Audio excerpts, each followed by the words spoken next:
بڑی سخت ہے. یاد رکھیں جب بندہ موت کی منظر سے گزرتا ہے، وصال غسل دیتا ہے، تو وہ چیخ چیخ کر کہتا ہے غسل دینے والے اللہ کے لیے ذرا نرم ہاتھ رکھ، ایسا ہاتھ لگا میں موت کی منظر سے گزر کر آیا ہوں. زبان کی ہلکی اور انتہائی سخت ترین منزل ہے، اس واسطے اس کی تیاری کا ہونا بے حد ضروری ہے. اس کی تیاری عمل صالح ہیں.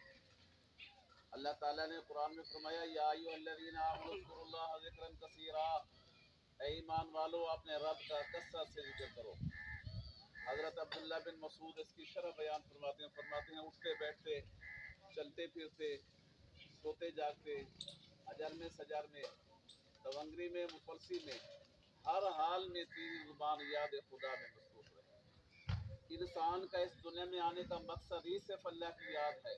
یاد رکھیں اس دنیا میں انسان کے آنے کا مقصد صرف ہی اللہ کی یاد ہے. عیش و عشرت نہیں، آرام و سکون نہیں، اللہ کی یاد. اس واسطے فرمایا بات جتنے ہی اچھی ہو اللہ کے ذکر سے کبھی اچھی نہیں ہو سکتی. حضور نے فرمایا ایک دفعہ بندہ کہتا ہے نا سبحان اللہ، اس کے نام کا درخت جنت میں لگا دیا جاتا ہے. اور فرمایا سرکش گھوڑے پہ بندہ دوڑاتا رہے، بندے اور گھوڑے کی زندگی ختم ہو جائے گی لیکن اس درخت کا سایہ ختم نہیں ہوگا. فاروق اعظم رضی اللہ تعالیٰ عنہ نے عرض کیا یا رسول اللہ وسلم میں بہت سارے درخت لگا لوں گا، یعنی کہہ لوں گا سبحان اللہ سبحان اللہ سبحان اللہ. آپ صلی اللہ علیہ وسلم نے ارشاد فرمایا او کتاب کے بیٹے اللہ کی رحمت بہت وسیع ہے، تو جتنی دفعہ سبحان اللہ کہے گا اتنی تعداد میں اللہ تیرے لیے جنت میں درخت لگا لے گا. تو اس وقت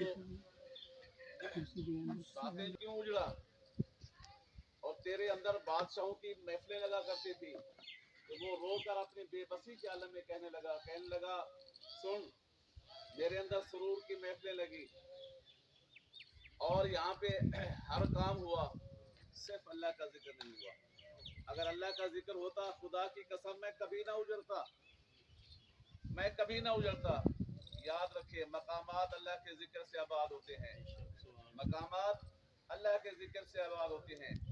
دیکھیں شادرہ کے سامنے ایک فقیر کا مزار ہے جس کو داتا علیہ حجویری رحمۃ اللہ علیہ کہتے ہیں. اور سوائے ایک ریلی کے اس کے پاس کچھ نہیں تھا، صرف اللہ کا ذکر تھا. اور وہاں دریا کے کنارے پہ بیٹھ کے اس نے خدا کو یاد کیا اور اللہ تعالیٰ نے وعدہ فرمایا فذکرونی تو میرا ذکر کر اذکرکم رہتی دنیا تک تیرے تذکرے کر دوں گا.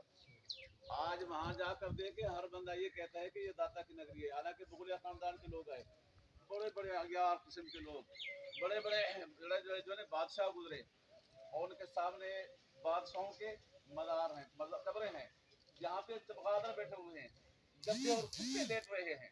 سامنے ایک فقیر کا مزار ہے جہاں ہر وقت قرآن کی تلاوتیں ہو رہی ہے. فذکرونی اذکرکم، تو میرا ذکر کر رہتی دنیا تک تیرے تذکرے کروں گا.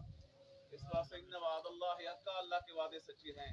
لا تبدیل لخلق اللہ، اللہ اپنے وعدے کے خلاف کبھی نہیں کرتا. دوستو یاد رکھو شان کی زندگی کہ اللہ ہمیں ایمان کی موت عطا فرمائے اور یہ اللہ کی یاد میں پوشیدہ ہے. باواز بلند ذکر کریں بسم اللہ الرحمن